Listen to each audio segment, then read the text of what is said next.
नमस्कार, व्योम टीवी देश श्रीमान। हम तो पूछेंगे कि सेगमेंट पेज में मैं उमेश श्रीमान आपका कतरास की धरती में स्वागत करता हूँ। कतरास गर्म है, पहले से बार बार हम कह रहे हैं, और जब राजनीतिक पार्टी का आगाज़ हो जाता है तो नए ढंग से यहाँ बात ला कर रख दी जाती है कि हम भैया आपके दिल में रहते हैं और सब कुछ सुधारते हैं। चलिए, पुराने घर को छोड़कर नए घर में रजनी देवी जी आई हैं। रजनी रवानी जी इन दिनों जिस तरीके से अपनी बात को मंचों पर जेल के पे रखी हैं, अभी वर्तमान में क्या है, उस सारी चीज़ों का चर्चा उनके साथ करेंगे। रजनी जी, घर परिवार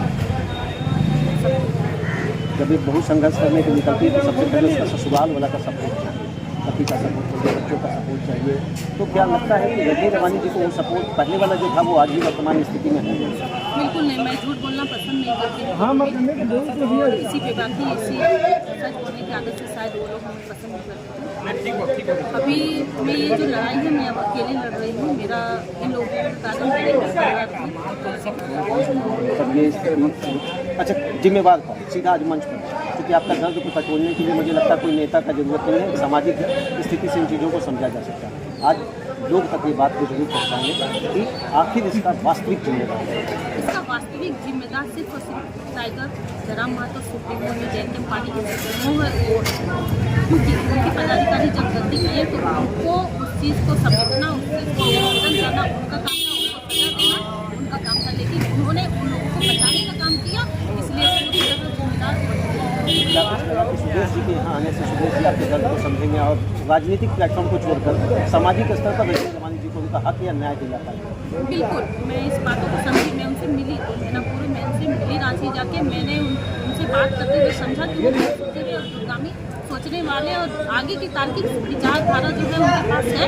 इसीलिए मैं ये सब सोच के ही उनके साथ जब रोटी तवा में रोटी रखते हैं तो दोनों तरफ से मानते हैं कि वहाँ भी तो आप यही सब बात बोलते थे, यहाँ भी आप यही बात बोल रहे कहीं यहाँ पे न्याय या सामाजिक समरसता की बात नहीं हुई, फिर ऐसा नहीं होगा। सब सोच विचार करके ही हम आए हैं, देखते हुए समझते ही आए हैं। और आगे को लेके मैं इन लोगों को अवगत जो सुप्रीमो जी हैं उनको अवगत करा चुकी हूँ, जो सांसद जी उनको इस लड़ाई में आप लोगों को पूर्ण रूप से मेरा साथ देना होगा। और जो पूर्व में हुआ वो आगे नहीं होना चाहिए। और उन्होंने पूर्ण विश्वास दिया है कि हम आपकी लड़ाई में आपके साथ मिलाकर और कहीं से कोई भी 2025 में लगता है कि महिलाओं के लिए आज भी राजनीति आसान काम है। घर से निकलकर मंचों पर बैठना, बहुत सारा टोका टिप्पणी का सहारा घर से बाहर से लोगों तक झेलना पड़ता है। क्या लग रहा है वो महिलाएं जो आना चाहती हैं उनको क्या संदेश, क्या सफर आसान है? हमारा झारखंड बहुत पीछे चल रहा है। इतना अलग स्थापना होने के बाद हमारा झारखंड बहुत पीछे है। राजनीति के क्षेत्र में तो बिल्कुल पीछे है। यहाँ के लोग राजनीति में आना नहीं चाहते, खास करके महिलाएं। तो मैं उन महिलाओं से कहना चाहती हूँ कि आप यदि चाहते हैं कि मेरे बच्चों का भविष्य उज्ज्वल हो तो आपको राजनीति में आना होगा।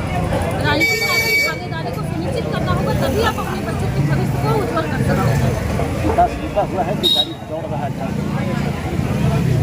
बहुत रुका हुआ है। आज भी हम वही समस्या जो हम लोग स्थापना होने से पहले जो हमारी समस्या कल आपने न्यूज़ पेपर सुबह में नहीं पढ़े क्या 10,000 लोगों को नौकरी मिला, 10,000 का घर परिवार चलेगा बढ़िया से, तो आज तो कम से कम बढ़ाई कर देते आप लोग। कैसे बढ़ाई कर दे? आज पहले 5 साल उनका गया, फिर ये 1 साल जाके 8,000 नौकरी दे। उनमें से मेरे पास एक किताब फोन आया कि दीदी मेरा नंबर ज़्यादा था, फिर भी कम नंबर वाले लोगों को वहाँ चुना जा रहा है। अब तो ये रिजर्वेशन को तो खत्म नहीं किया जा सकता है।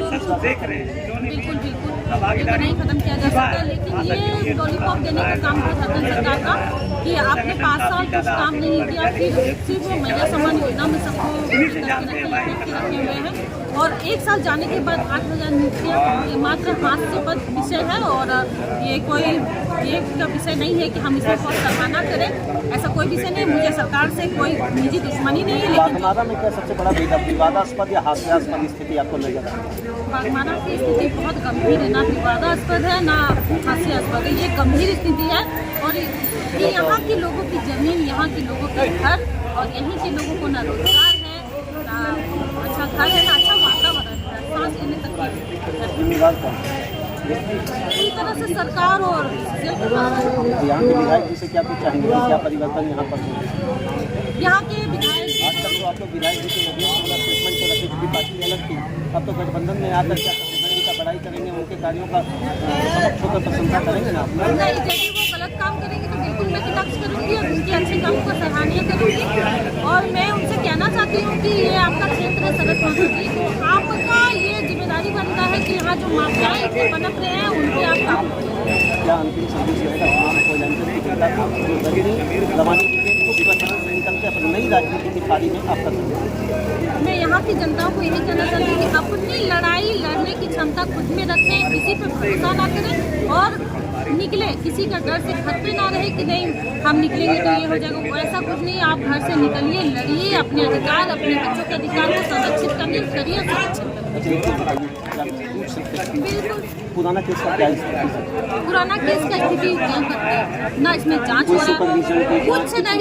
हम तो अभी थाना गए तो कुछ दिन पूर्व हम बोलेंगे यदि इसमें हम दोषी हो तो मुझे फांसी कैसे दें। ये तो आम आदमी के तरीके से सोचा जाए कि जांच तो होना चाहिए, क्या या फिर सभी इंस्पेक्टर से सारी बात।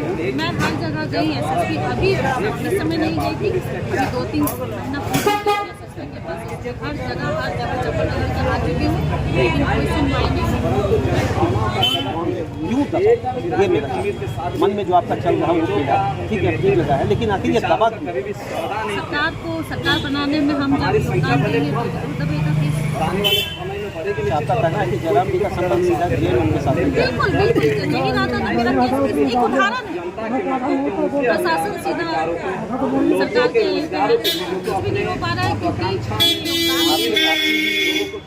इंटरव्यू में बोले हैं कि घाटशिला में उनको फेवर दिया गया ताकि 8,000 से 11,000 3,000 वोट आया, अब बाकी 36,000 का नीट जेल उनको करवा नहीं, हर जगह ये लोग यही कर रहे हैं, घाटशिला हो या फिर कहीं भी हो, ये लोग यही कर रहे हैं। अपना तो कुछ है नहीं, बस एक अंतिम प्रश्न, अगर जेल में परिवर्तन के बाद क्या परिवर्तन आने वाले भविष्य में दिख सिर्फ एक समाज के, लेकिन समाज इससे अपेक्षित रहता है कि हमारे समाज का कोई आंसू कहीं भी रहता है, मैं बार बार कहता हूँ समाज का कोई भी क्योंकि ये अगर इकाई में भी नहीं रहता, सदन में रहता, वो समाज का प्रतीक चिन्ह बन सकते हैं।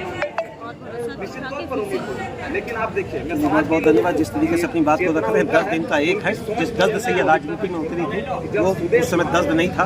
आम जनता की बात को, विस्थापन की बात को सिस्टम पर लाकर रखना चाहती थी, लेकिन इस रखने के दौरान इनका अपना दर्द इतना बड़ा हुआ जिसको श्रीमान भारतीय न्याय का संवैधानिक सिस्टम से कब इनको न्याय मिल पाएगा यह करना बड़ी मुश्किल है। बहरहाल जो कुछ भी हो, आज शो के अभी समाज की जो स्थिति है हो रहा है ना कि भाई अब जागने के बाद किस स्थिति में